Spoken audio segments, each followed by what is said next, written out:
Bendecido sea nuestro gran Dios y Salvador Jesucristo. Sea bienvenido hermano, sea bienvenida hermana a esta nueva transmisión. Siempre le he dicho que cuando el Señor me da esa oportunidad, porque es el Dios de la oportunidad, entonces es cuando les transmitimos. Algunas veces estoy ocupado, otras veces tengo algo que hacer, pero siempre dentro de lo que es la gloria de Dios. Aquí estamos para llevarle a usted una nueva reflexión de la palabra del Señor Dios Todopoderoso. En esta noche tengo un versículo acá de la Escritura que está en Mateo capítulo 5, si no me equivoco, y es el verso 45. Dice este versículo de Mateo 5 y versículo 45, para que seáis hijos de vuestro Padre que está en los cielos, que hace, escuche bien esto, que hace salir su sol sobre malos y buenos, y hace llover sobre justos e injustos. Bendito sea Dios. En una de mis oraciones siempre le digo, Señor, gracias por esta porción de la palabra, porque entre esos malos estoy yo. Porque cuando nosotros creemos que somos muy justos en nuestras acciones, nos damos cuenta que no es así. Siempre tenemos cosas que no son agradables a Dios y que nuestro mismo espíritu nos rechaza, nos dice, nos habla en nuestro interior y nos dice que son cosas que no le agradan al Señor. Pero lo que quiero hacerle énfasis en esta noche es de que usted habrá escuchado predicadores. No me va a dejar mentir. Le voy a mencionar algunos nombres de predicadores que salen en estas redes sociales, son muy famosos, pero tienen una teoría bastante equivocada, un pensamiento totalmente equivocado acerca de la palabra de Dios, de la misericordia, la compasión, el amor, la piedad de Dios. Porque este versículo nos viene a decir que el sol sale para los buenos y para los malos, que la lluvia cae para los buenos y para los malos.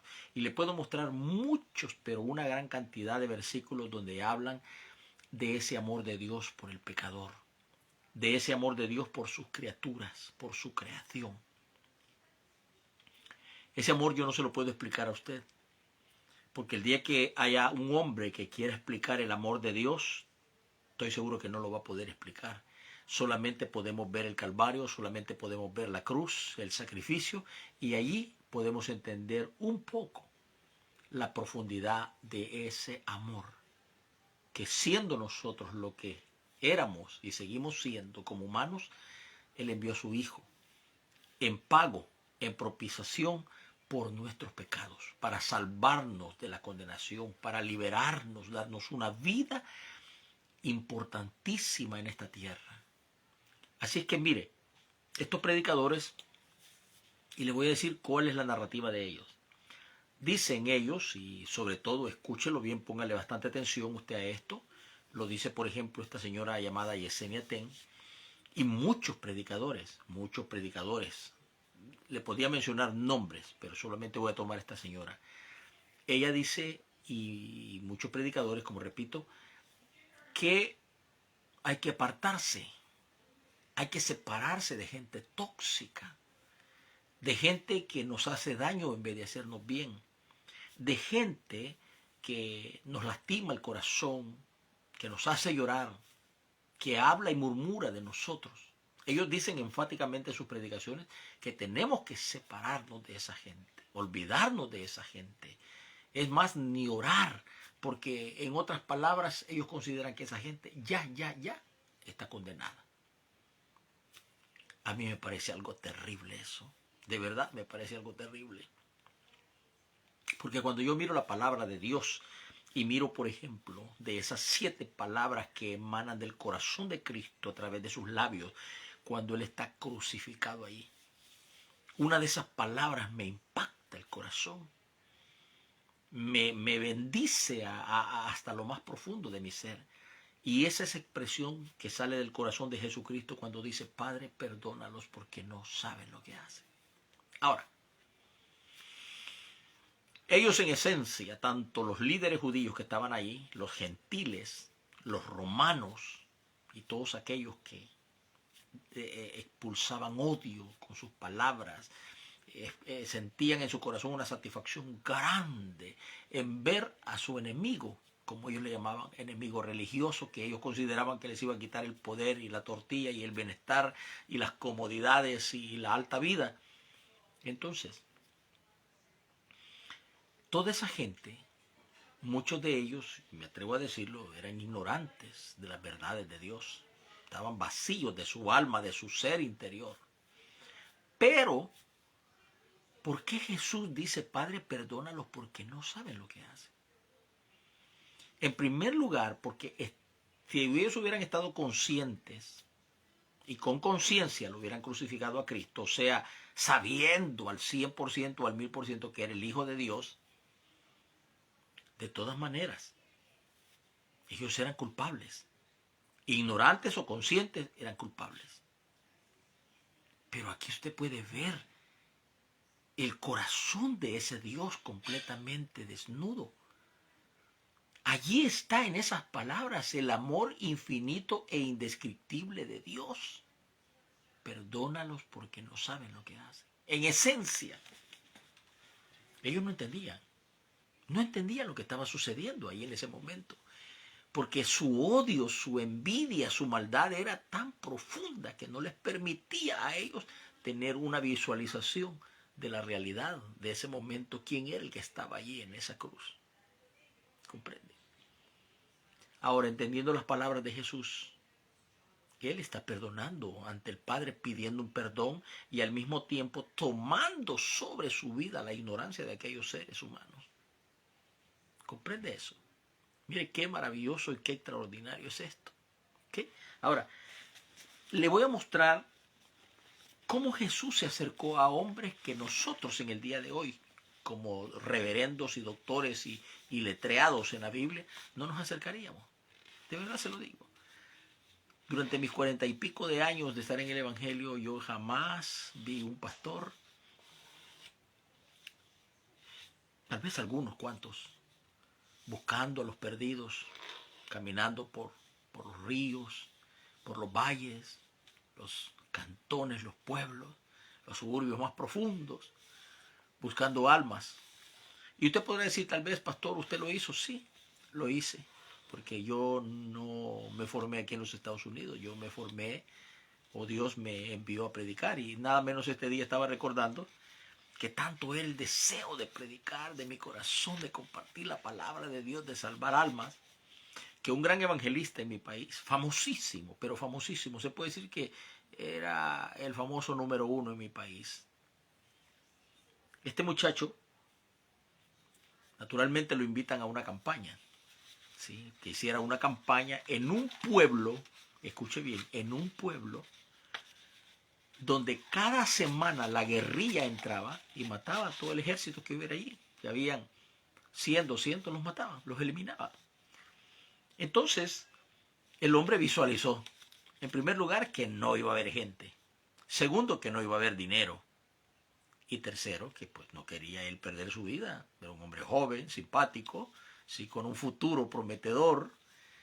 Entonces viene y me dice, pero bien enamorado, ¿no? Bien cuentero, como decimos los salvadoreños. Y me dice, ¿quieres ir a predicar? Yo sé que tienes deseo de predicar, sí.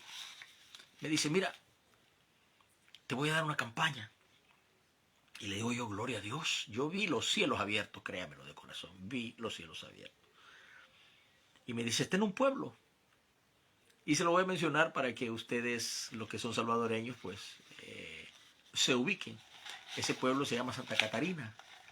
Está a unos cuantos kilómetros de la ciudad de San Vicente. Esa que antes era una cabecera departamental, decían, pero ahora no sé por qué ha cambiado topográficamente mucho El Salvador. Y recuerdo que me dice, bueno, tienes un equipo pequeño, un equipo manual para predicación. Y yo le digo, sí. Ya me dice, mira, ya me da todas las instrucciones. Vete en este bus, te bajas en este desvío, pero tienes que estar a tales horas porque si no llegas hasta esta hora, el único pick-up o vehículo que se transporta desde ese desvío hasta el pueblo te deja. Y ya no hay más transporte. Y de ahí, pues es una calle sola. Y claro, estábamos en una guerra cruenta, ¿verdad? Una guerra inservible, una guerra diabólica entre la guerrilla y el ejército. Y todo lo que tenía habido, pues lo eliminaban, ¿no? Y yo era un joven, estoy hablando de los 21, 22 años.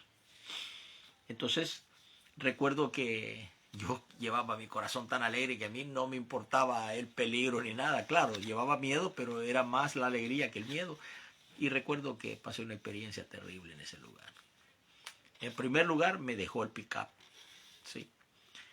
En segundo, la única experiencia maravillosa que tuve ahí fue que pues, Dios me envió un ángel, un ancianito ahí, que era un ángel, la verdad era un ángel disfrazado de humano, ¿no? Y él me orientó, me guió el Señor hasta el pueblo. ¿Sí?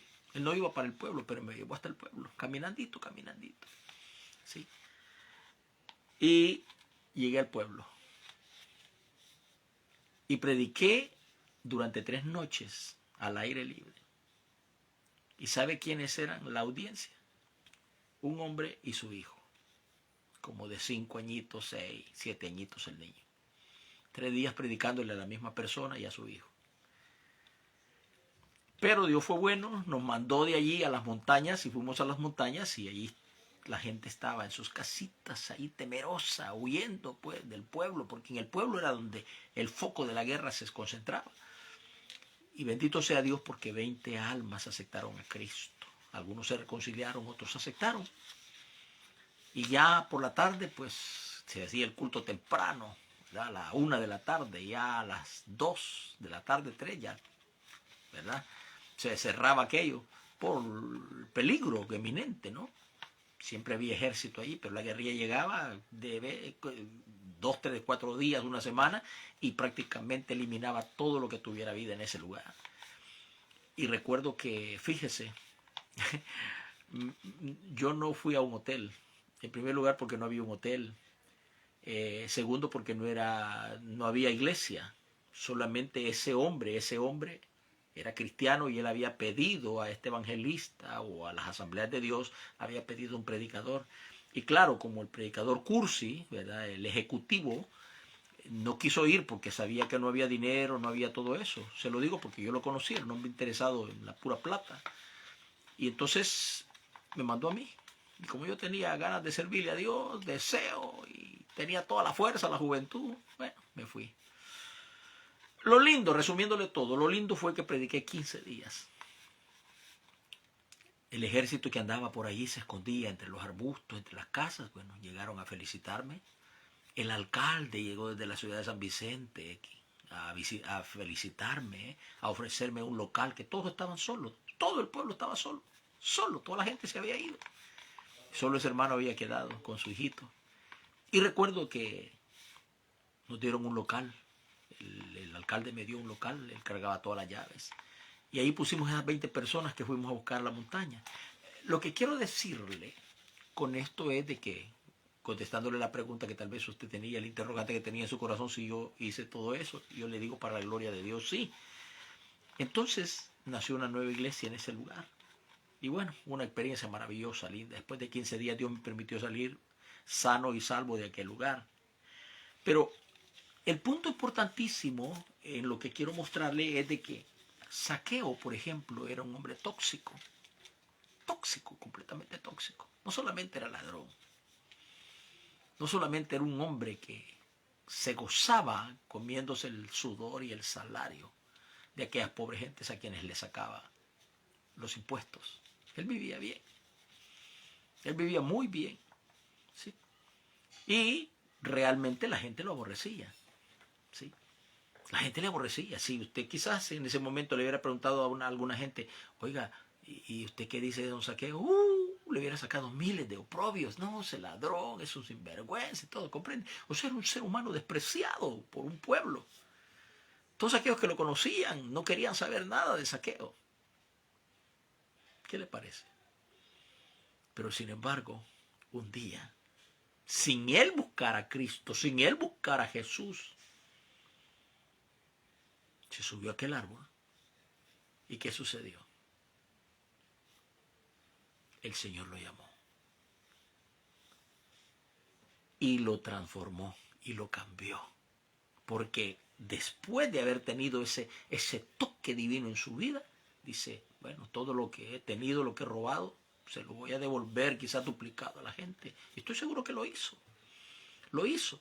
Porque cuando un hombre tiene un contacto íntimo y personal con Cristo, La gloria de Dios se revela. Eso es indiscutible. La gloria de Dios se revela. Ahí tiene usted el primer ejemplo, Zaqueo.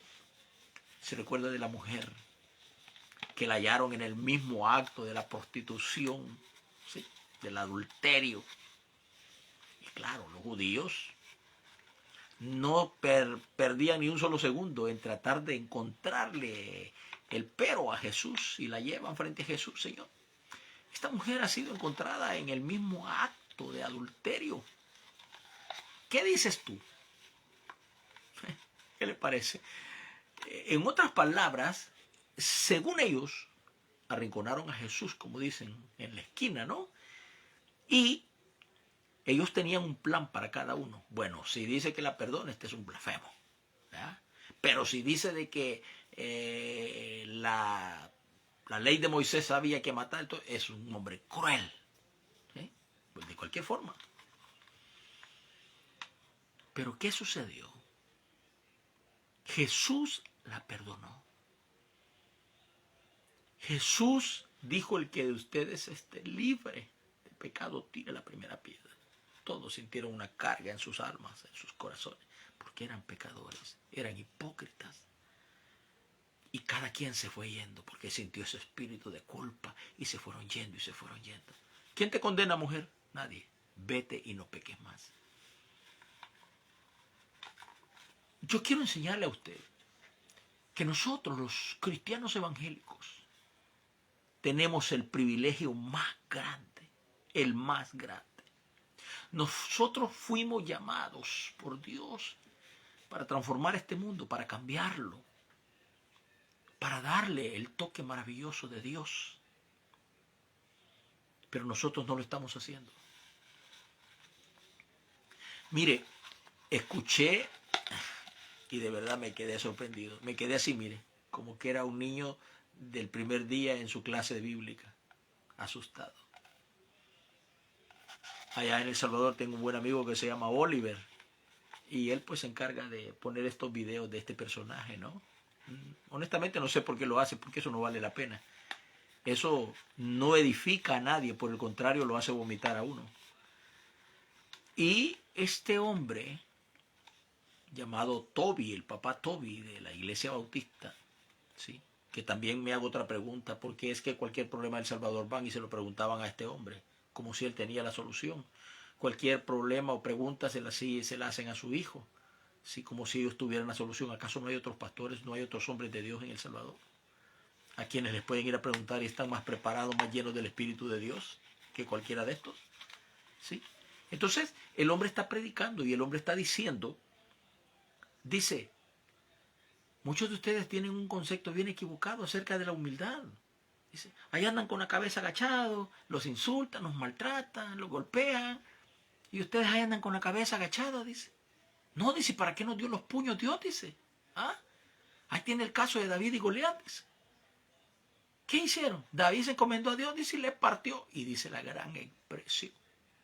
Luego dice: nosotros tenemos la capacidad, mire los puños, de partirle la...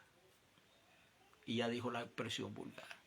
Y yo me quedé paralizado. Y mirando a la gente, su audiencia, aplaudiéndole como que era una gran palabra de Dios la que había dicho el impío. Entonces, yo le pregunto a usted, y a este punto quiero llegar, le pregunto: nosotros tenemos la capacidad, la orden de parte de Dios de apartarnos de esta gente tóxica que sentimos que nos hace daño, que sentimos que nos molestan, que son incómodos, que son vulgares? Les pregunto, ¿esa es la voluntad de Dios?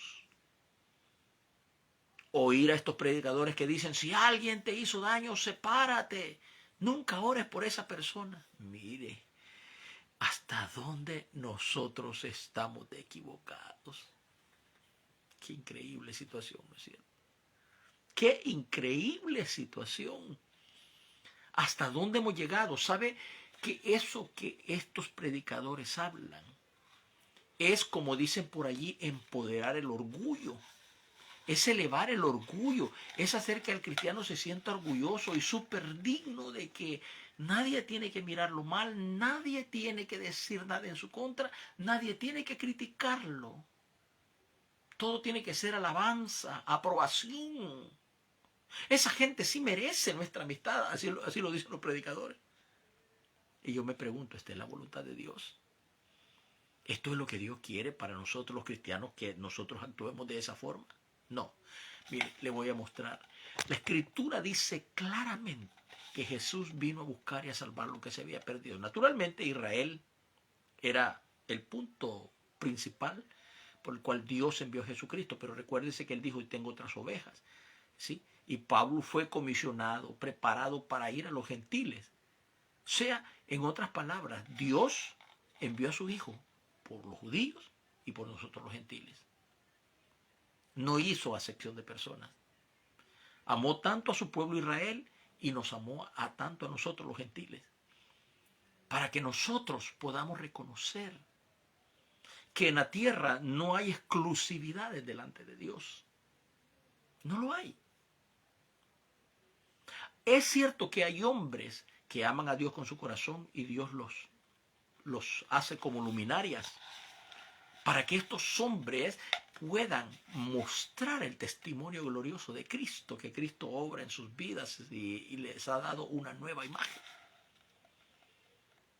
Pero enseñarle al mundo que aquel tóxico, que aquel venenoso, que aquel que me murmura, que aquel que habla de mí, que aquel que me critica, no es digno de mi amistad. ¿Qué es lo que se cree usted? ¿Qué se cree usted? Se cotiza demasiado bien, ¿no es cierto? Pero si usted mira a Cristo, usted entiende las palabras de Cristo. Pablo lo dijo de esta manera. Pablo dijo que el Señor había venido por lo que no era, por lo más vil del mundo, por lo menospreciado. Mire por quién vino Cristo. Por lo más vil del mundo, por lo menospreciado. ¿Cuántas veces usted en su iglesia ha visto hermanos que llegan hasta sin zapatos porque son extremadamente pobres? Que llegan con esta camisita y este pantalón el día lunes y el día lunes siguiente la misma ropa, durante toda la semana y durante todo el mes la misma ropa. Dios bendiga a aquellas iglesias que, aunque sea en medio de su pobreza, tienen el acordatorio de darle al que lo necesita. En la época primitiva, según el libro de los Hechos, dice que la gente vendía sus propiedades y traía el dinero a las manos de los discípulos. ¿Sí? ¿Y qué hacían los discípulos? Con ese dinero suplían la necesidad de todos aquellos que estaban dentro del círculo cristiano evangélico. Y no había necesidad, no había ninguno que pasara hambre o que pasara desnudez, porque siempre había algo para ayudarlos, para sustentarlos. Ahora no, ahora es al revés. Nosotros enriquecemos al hombre. Exaltamos al hombre, defendemos al hombre. Mire, un día de estos hice un comentario. Por ejemplo, hay un hombre que tiene muy buena predicación, pero verdaderamente hay cosas que se le escapan de la cabeza. Y es un hermano de la República Dominicana. Terminando el fin de año, él apareció en el púlpito con un sombrerito de esos que usan los magos, danzando en el púlpito. Yo digo, ¿acaso no tenemos la sabiduría de Dios? Si alguien viene y me regala ese gorro, no me lo puedo poner, hermano, disculpe. Sí, discúlpeme porque no quiero dar una mala imagen, quiero dar la imagen de Cristo, quiero dar el testimonio de Cristo. Y en otro video aparece comiendo una grandes platadas de comida, pero grandes platadas de comida. A mí me han mandado a volar, me han mandado a que me condene, sí, y hermanos cristianos, porque vuelvo y lo repito, yo no tengo, como dice, anestesia en la boca, en la lengua. Cuando siento una cosa en mi corazón de decirla, la digo y la digo de la mejor manera. Y este hermanito, a quien conocía desde que era un niño y todo, lo miraba que en sus publicaciones él salía con unos jarras así de bebida y unos platos exóticos de comida, y se lo dije a manera de consejo. Le dije, hermano, ¿quieres ganar almas para Cristo? ¿Quieres dar la verdadera imagen de Cristo? No hagas eso, mejor ponles un paisaje, un árbol o algo así todo. ¿Y sabe lo que me contestó? porque sí, ganaba mucho dinero él, le dice, cuando yo era pobre, a mí nadie me regaló un plato de comida. Cuando yo era pobre, nadie me dio una tortilla. Pues ahora que la tengo, la puedo exhibir. Mire qué humildad la del muchacho. Tremenda humildad y tremenda sabiduría. No es así, hermanos. No es así. Recuérdese que la Escritura dice, hay una porción que dice, ustedes son cartas escritas por Dios. Y luego dice, leídas por el mundo. ¿Sí? Otra porción dice que somos la luz del mundo, que somos la luz de la sal de la tierra. Solo fíjese esos dos elementos, la luz y la sal. La luz elimina la oscuridad, las tinieblas. La sal le da sabor a las comidas y sazona los alimentos. ¿Qué quiso decir Jesús? Ustedes son diferentes, denle sabor a la vida, denle el verdadero sabor del Evangelio, el verdadero sabor de la gloria de Dios. Si nosotros pudiéramos ver a un hermano de la iglesia primitiva, del tiempo primitivo, ¿sí? Todo harapiento, todo, no, Dios me guarde, no, hermano, ¿cómo hiede ese varón todo? Pero acuérdese que en el libro de los Hebreos, esta gente dice que andaban desnudos, pobres. Ojalá que el señor Guillermo Maldonado escuche esto. No lo escucha porque los predicadores y pastores padecemos de un mal. Nosotros no escuchamos a ningún otro predicador porque como ya lo sabemos todo, ya somos grandes, somos eminencias, nos graduamos de ISUM y del Instituto Bíblico, ¿sí? Y entonces ya somos grandes, ya no escuchamos predicaciones de otros siervos porque nos parece que son irrelevantes, que no son importantes, que lo que yo digo es importante. Hace poco acabo de exhortar a un señor que sí, me gusta a veces los videos que él presenta. Es un argentino, parece que es de apellido Villatoro o algo así, ¿sí? Juan Tobar, pero Juan Tobar tiene un defecto terrible. Y es el defecto que en cada uno de los videos él enseña, da a entender que solamente él conoce a Dios y las verdades de Dios y que nadie conoce las verdades de Dios. Y luego entra en un terreno tan complicado como es el bautismo del Espíritu Santo. Y es allí donde nosotros podemos blasfemar en contra de Dios. Sí. Es allí porque creemos que nuestra teología es la más correcta, es la verdadera, es la genuina. Y porque fuimos al college y porque estudiamos 20.000 libros, creemos que nuestra teología es correcta. Quiero recordarles que un hombre que sí verdaderamente de los labios de Dios salió y dijo, no hay hombre justo y perfecto como él en la tierra. Y se llamaba Job. Lo dijo Dios, no lo dijo Satanás, no lo dijo ningún apóstol. Lo dijo Dios, se lo dijo a Satanás. ¿Has visto a mi siervo Job? Hombre temeroso y apartado del mal. Lo dijo Dios. Pero cuando usted va allá por el capítulo 41, 42, ¿sabe lo que dijo Job? Job dijo, de oídas lo había oído, refiriéndose a Dios, de oídas lo había oído. De lejos mis ojos lo habían visto. O sea, lo que da a entender es, wow, cuántos años he vivido y no había conocido a Dios. No lo había visto como Él es. Lo mismo le pasó a Moisés. Moisés le dijo a Dios allá en el monte, Señor, déjame ver tu bien. En otras palabras le dijo, déjame ver tu rostro y analizarte para poderle decir al pueblo cómo eres tú, darle una descripción correcta de cómo eres tú. Y entonces Dios le dijo, Moisés, no ha habido hombre que me vea y viva, pero al menos verás mis espaldas. Métete en la hendidura de la peña y cuando yo pase al menos mis espaldas verás. Y fue tan grande la gloria de lo que vio Moisés que cayó semi muerto allí. Si no murió porque verdaderamente Dios es grande. Se recuerda el profeta Isaías, un gran hombre de Dios. Yo no creo que en este momento haya un hombre como el profeta Isaías. No. Lleno de la gloria de Dios, visualizó el Calvario, el nacimiento de Cristo, cosas maravillosas. Sin embargo, tenía la costumbre bendita y sagrada de ir al templo en un horario específico. Iba y oraba y buscaba el rostro del Señor. Sí. Pero ahí en el capítulo 6 usted mira a un Jeremías, a un Isaías, que confiesa primeramente, dice, ay de mí, que soy hombre muerto. Él dijo, aquí me morí, de aquí no salgo ya porque estoy viendo la grandeza de este Dios que no lo conocía como era. Y luego dice, siendo hombre de labios inmundos y habitando en medio de pueblo con labios inmundos, mis ojos han visto al Señor de gloria. ¿Comprende? Llegaron a un punto en donde tuvieron que votar sus argumentos. Pablo tuvo que votar sus argumentos, usted lo puede leer en la Escritura. ¿Sí?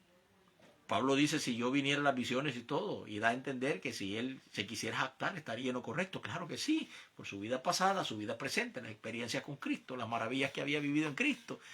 ¿Sí? Pero ¿qué dice? Me fue dado un aguijón en la carne para que no me jactase, por lo cual le he rogado 3 veces al Señor que lo quite de mí. Me ha dicho, bástate mi gracia, porque mi poder se perfecciona en tu debilidad. Por eso dice, cuando estoy débil, me gozo. ¿Qué le parece? Llegaron a un punto en donde Dios los llevó para que todos los conceptos humanos que ellos tenían, retazos de verdades o de historia o de lo que fuera, se derribaron. Y eso solo sucede cuando usted quiere vaciar su corazón, cuando usted quiere que el Espíritu de Dios habite dentro de su vida. ¿Sí? Porque no podemos negar nosotros que tenemos un montón de conceptos equivocados. Tenemos un montón de conceptos errados. Y no importa cómo los defendamos ni cómo luchemos por ellos. ¿Sí? Y decirle a la gente, al cristiano, desde un púlpito, que hay gente por la que ya no se puede orar. Decirle a la gente que al cristiano que ni mire ni sea amigo de este porque es tóxico, porque habló de ti, porque te ofendió, porque te dañó, porque te lastimó. Es lo más terrible que puede haber. Es lo más terrible. Eso es tan dañino, pero tan dañino.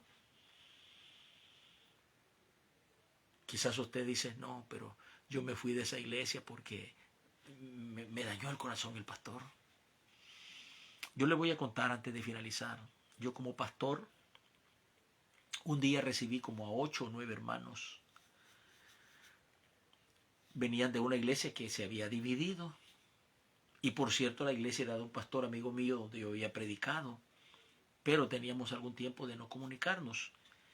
Y este hombre llegó, era un muchacho joven, llegó con estas 7 o 8 personas. Y yo vi que él como que las comandaba a estas personas. Yo contento como pastor, porque todos los pastores nos alegramos cuando llegan almas nuevas al redil, ¿no? Y es que el hombre se puso a trabajar, ¿sí? La gente se adaptó al otro grupo que ya estaba. Bueno, la iglesia estaba en crecimiento. Pasó algún tiempo y empecé a ver que este muchacho comenzó a predicar cosas bastante fuera de los conceptos bíblicos. Me di cuenta que él tenía una novia en su país, El Salvador, y que pues la visitaba todavía y que todavía andaba en amores con ella. Luego, aquí yo fui testigo de que él estaba con una muchacha, dejó esta muchacha y se juntó con otra y luego se juntó con otra y todo. Entonces yo dije, bueno, ¿y cómo es que subimos a hablar de Dios al púlpito y todo? Entonces ya cuando yo de alguna manera le hice algún leve reclamo, fue allí pues donde ya me lo eché encima. Pero yo no me daba cuenta hasta dónde estaba el veneno total de la contaminación que él ya le había metido a la gente, al punto que me dividió la iglesia. Recuerdo esa mañana de ese domingo, salió súper enojado porque el predicador estaba dando a diestra y siniestra y pues quizás él sintió dañado y él se acercó a mí. Se acercó a mí y me dijo, usted le dijo mi vida a este predicador, ¿verdad? Me dijo, así bien bravo. Y se levantó y se fue. Detrás de él se fueron como 40 gentes. Así como lo oye. Gentes que yo los había ganado para el Señor, los había bautizado, los había casado, ¿sí? Les había conseguido trabajo, bueno, todo, ¿verdad? Para la gloria de Dios. Y se fue. Él nunca volvió. Jamás volvió a decirme, pastor, perdóneme y todo. Ya con el transcurso de los días yo me voy dando cuenta que la iglesia nuestra era la tercera iglesia que él dividía. Y hacía lo mismo. Sacaba grupos de gente de la congregación y ponía a un líder, ¿verdad? Y él lo controlaba, ¿verdad? Él controlaba las finanzas y todo. Entonces, cuando ya salió, ¿verdad? Se fue a otra ciudad de aquí de Los Ángeles, ya contrataron un edificio, ya todo. Ya fueron a buscar un predicador que corriendo se los dio a las asambleas de Dios, ni les preguntaron de dónde vienen, ni qué hicieron, nada, ¿no? Y se los pusieron. Pasó un tiempo que yo no supe de él, a no ser por un hermano que un día estábamos hablando por teléfono y me dice, ¿supiste lo que pasó con aquel que te dividió la iglesia? No, se murió. Yo me quedé así, pensaba que estaba bromeando conmigo. Pensé que estaba bromeando. Y le digo, no esté bromeando así. Me dijo, ¿cómo no? Hace 3 días creo que murió, me dijo, le dio un infarto. No puede ser. Y empecé a averiguar y sí me di cuenta que, en efecto, después de que él salía del culto, se iba a la cancha de fútbol a jugar pelota y todo, porque el fútbol era su Dios. Es más, cuando nació su primogénito, él le puso el nombre del portero del Galaxy. El nombre del portero del Galaxy, porque tengo una idea. A los días que él ya había muerto y había partido, lo habían enterrado, tuve un sueño. Y en el sueño yo lo miraba a él que estaba frente a un árbol, y ese árbol era tan grande, hermano, como no tiene ni idea. Sus hojas, sus ramas topaban en las nubes, iban más allá de las nubes. Prácticamente el árbol subía hasta las nubes. Grande, un tronco muy grande, muy grueso y todo. Y yo estoy parado ahí viendo al hermano que corría así. Se iba a cierta distancia del árbol y luego corría y llegando al árbol saltaba. Y lo vi como 3 veces haciendo lo mismo. Entonces me acerqué y le dije, hermano, ¿y qué está haciendo? Y me dijo, es que quiero saltar hasta allá donde están las ramas porque ahí está el cielo, me dijo. Y entonces yo me quedé así pensando y le dije, pero ya vi que hizo varios intentos y ¿por qué no lo alcanza? Y me dijo, es que usted no me ha dado su perdón. Perdón, hermano. Usted no me ha dado su perdón. Y me quedé pensando y yo dije, ¿de verdad? Sí, me dijo. Y le dije yo, hermano, delante del Señor sí lo perdono. Fíjese, lo que no pudimos hacer en vida, Él no vino a buscarme como pastor herido que me dejó tirado ahí tendido. Me dejó con unas 13 personas, creo. Vacía la iglesia. Y entonces yo le dije, sí, hermano, de corazón lo perdono. Corrió otra vez y hizo la misma rutina. Y salió corriendo hacia el árbol y pegó el salto y se elevó. Y se perdió en las nubes. Yo me desperté con mi cabeza dando vueltas. No le voy a decir a usted que cuando una persona se muere hay que perdonarla. No, se tiene que perdonar en vida. Pero si esa fue mi experiencia, posiblemente, ¿me entiendes? Dios así lo quiso. No os lo voy a poner como una doctrina, ¿sí? Porque nosotros tenemos que perdonarnos en vida.